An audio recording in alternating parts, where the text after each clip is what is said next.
Commercial ಕಟ್ಟಡ ಮಾಲೀಕರೇನಾದರೂ ತೆರಿಗೆ ಉಳಿಸ್ಕೊಂಡಿದ್ರೆ miss ಮಾಡದೆ ಈ ಸ್ಟೋರಿನ ನೋಡಲೇಬೇಕು. ಯಾಕಂದ್ರೆ ತೆರಿಗೆ ಕಟ್ಟಡದ ಗುರುತು ಮಾಡಿ ಬೀಗವನ್ನ ಜಡಿತಾ ಇದ್ದಾರೆ ಬಿಬಿಎಂಪಿ ಅವರು.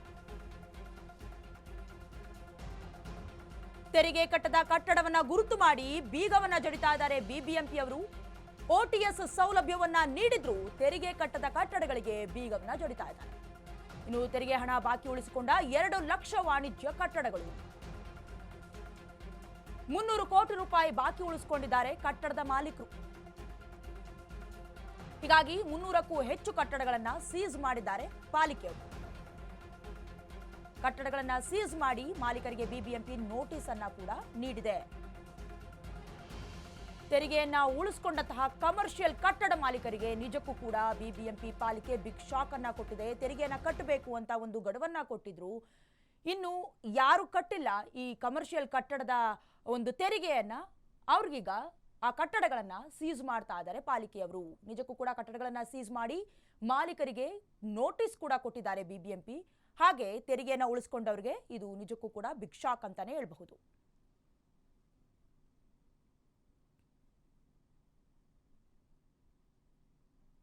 ಕೈ ಸರ್ಕಾರದ ವಿರುದ್ಧ ಆಶಾ ಕಾರ್ಯಕರ್ತೆಯರು ಸಿಡಿದೆದ್ದಿದ್ದಾರೆ. ಯಾಕಂದ್ರೆ ವಿವಿಧ ಬೇಡಿಕೆಗಳನ್ನು ಆಗ್ರಹಿಸಿದ್ರು ಈ ಹಿಂದೆ, ಅದನ್ನು ಈಡೇರಿಸಿರ್ಲಿಲ್ಲ. ಹಾಗಾಗಿ ಕಾರ್ಯಕರ್ತೆಯರು ಪ್ರೊಟೆಸ್ಟ್ ನಡೆಸ್ತಾ ಇದ್ದಾರೆ.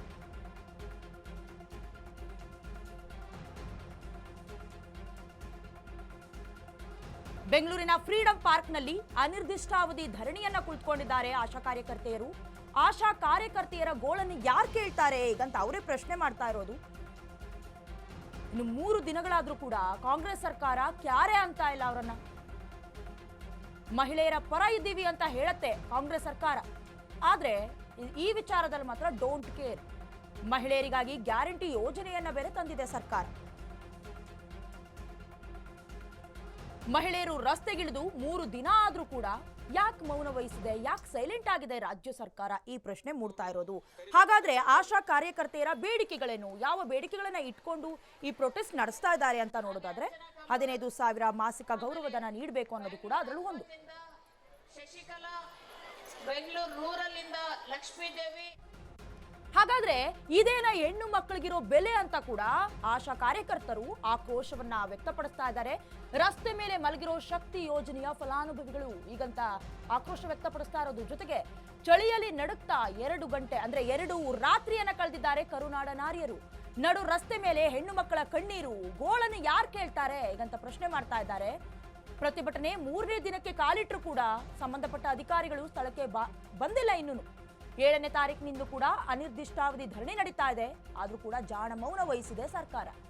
ಸುಮಾರು 10 ಬೇಡಿಕೆಗಳನ್ನ ಇಟ್ಕೊಂಡು ಈಗ ಪ್ರೊಟೆಸ್ಟ್ ನಡೀತಾ ಇರೋದು. ಅಂದ್ರೆ 15,000 ಮಾಸಿಕ ಗೌರವಧನ ನೀಡಬೇಕು, ಜೊತೆಗೆ ಹೆಚ್ಚುವರಿ ಕೆಲಸ ಏನಾದ್ರೂ ಮಾಡಿಸ್ಕೊಂಡ್ರೆ 2,000 ರೂಪಾಯಿ ಕೊಡಬೇಕು, ಬಾಕಿ ಇರುವಂತಹ 2 ರಿಂದ 3 ತಿಂಗಳ ಪ್ರೋತ್ಸಾಹ ಧನವನ್ನ ಬಿಡುಗಡೆ ಮಾಡಬೇಕು. ಹಾಗೆ ಸರ್ಕಾರ ಮೊಬೈಲ್ನಲ್ಲಿ ಕೆಲಸ ಮಾಡಿಸ್ಕೊಳ್ತಾ ಇದೆಯಲ್ಲ ಅದನ್ನೆಲ್ಲ ನಿಲ್ಲಿಸಬೇಕು, ಡೇಟಾವನ್ನ ಒದಗಿಸಿ, ನೆಟ್ ಕನೆಕ್ಷನ್ ಕೊಡಿಸಿ, ಅಥವಾ ಮೊಬೈಲ್ ಕೆಲಸಗಳಿಗೆ ಪ್ರೋತ್ಸಾಹ ಧನವನ್ನ ನಿಗದಿ ಮಾಡಿ.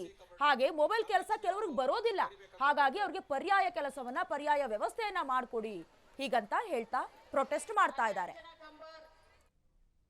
ಇನ್ನು ರಾಜ್ಯಸಭೆಯಲ್ಲಿ ಅಮಿತ್ ಶಾ ಅವರು ಅಂಬೇಡ್ಕರ್ ವಿರುದ್ಧ ಒಂದು ಹೇಳಿಕೆ ಕೊಟ್ಟಿದ್ರು, ವಿವಾದಾತ್ಮಕ ಹೇಳಿಕೆ.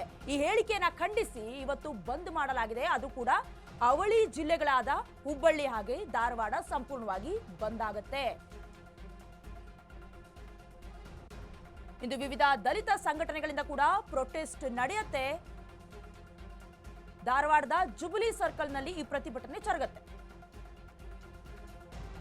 ವಾಹನಗಳನ್ನ ತಡೆದು ಪ್ರತಿಭಟನೆಯನ್ನ ನಡೆಸಿ ತಮ್ಮ ಆಕ್ರೋಶವನ್ನ ಹೊರಹಾಕ್ತಾ ಇದ್ದಾರೆ. ಅಮಿತ್ ಶಾ ವಿರುದ್ಧ ಕಿಡಿಕಾರ್ತಾ ಇದ್ದಾರೆ ಅಲ್ಲಿನ ಪ್ರತಿಭಟನಾಕಾರರು. ಅಂಬೇಡ್ಕರ್ ವಿರುದ್ಧ ಏನು ಅಮಿತ್ ಶಾ ರಾಜ್ಯಸಭೆಯಲ್ಲಿ ಅಂಬೇಡ್ಕರ್ ಅಂಬೇಡ್ಕರ್ ಅಂಬೇಡ್ಕರ್ ಅಂತ ಹೇಳೋ ಬದಲಾಗಿ ದೇವರ ನಾಮವನ್ನ ಸ್ಮರಣೆ ಮಾಡಿದ್ರೆ ನಿಮಗೆ ಸ್ವರ್ಗ ಪ್ರಾಪ್ತಿ ಆಗತ್ತೆ ಅಂತ ವಿವಾದಾತ್ಮಕ ಹೇಳಿಕೆಯನ್ನ ಸಂಸತ್ತಿನಲ್ಲಿ, ರಾಜ್ಯಸಭೆಯ ಸಂಸತ್ನಲ್ಲಿ ಏನು ಕೊಟ್ಟಿದ್ರು ಅದು ಹಲವಾರು ತಿರುವುಗಳಿಗೆ, ಹಲವಾರು ಪ್ರತಿಭಟನೆಗಳಿಗೆ ಕಾರಣವಾಗ್ತಿದೆ. ಅದಕ್ಕೆ ಸಂಬಂಧಪಟ್ಟಂತೆ ಇವತ್ತು ಅವಳಿ ಜಿಲ್ಲೆಗಳಾದ ಹುಬ್ಬಳ್ಳಿ ಹಾಗೆ ಧಾರವಾಡದಲ್ಲೂ ಕೂಡ ಪ್ರೊಟೆಸ್ಟ್ ನಡೀತಾ ಇದೆ.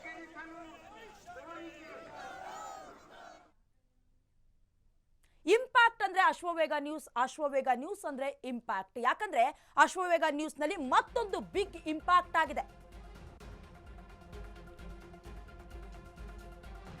ವರದಿ ಪ್ರಸಾರದ ಬೆನ್ನಲ್ಲೇ ಅರಣ್ಯಾಧಿಕಾರಿಗಳು ಎಚ್ಚೆತ್ತುಕೊಂಡಿದ್ದಾರೆ. ಬೆಳಗಾವಿ ಜಿಲ್ಲೆಯ ಅಥಣಿ ಪಟ್ಟಣದಲ್ಲಿರುವಂತಹ ಉದ್ಯಾನವನ ಅಶ್ವವೇಗದಲ್ಲಿ ಒಣಗಿದ ಗಿಡ ಮರಗಳ ಬಗ್ಗೆ ವರದಿಯನ್ನ ಪ್ರಸಾರ ಮಾಡಿತ್ತು. ಇನ್ನು ಡೇನೆ ಗಿಡ ಮರಗಳಿಗೆ ನೀರುಣಿಸಿದ್ದಾರೆ. ಜೊತೆಗೆ ಪಾರ್ಕ್ನ ಗಿಡ ಮರಗಳಿಗೂ ಕೂಡ ನೀರುಣಿಸಿರುವಂತಹ ಕೆಲಸ ಮಾಡಿದ್ದಾರೆ, ನೀರು ಒದಗಿಸಿದ್ದಾರೆ ಅರಣ್ಯ ಸಿಬ್ಬಂದಿಗಳು. ಇನ್ನು ನಿಜಕ್ಕೂ ಕೂಡ ಇದು ಅಶ್ವವೇಗ ನ್ಯೂಸ್ನ ಬಿಗ್ ಇಂಪ್ಯಾಕ್ಟ್ ಅಂತಾನೆ ಹೇಳ್ಬಹುದು. ಯಾವಾಗ ನಾವು ವರದಿಯನ್ನು ಪ್ರಸಾರ ಮಾಡಿದ್ವಿ ಆ ಬೆನ್ನಲ್ಲೇ ಅರಣ್ಯಾಧಿಕಾರಿಗಳು ಕೂಡ ಎಚ್ಚೆತ್ತುಕೊಂಡಿದ್ದಾರೆ. ಈ ಘಟನೆ ಬೆಳಗಾವಿ ಜಿಲ್ಲೆಯ ಅಥಣಿ ಪಟ್ಟಣದಲ್ಲಿರುವ ಉದ್ಯಾನವನದಲ್ಲಿ ನಡೆದಿತ್ತು. ನೀವು ಕೂಡ ದೃಶ್ಯಾವಳಿಗಳಲ್ಲಿ ಗಮನಿಸ್ತಾ ಇದ್ರ ಮೊದಲು ಹೇಗಿತ್ತು, ಯಾವ ರೀತಿ ಪ್ರಸಾರ ಮಾಡಿದ್ವಿ.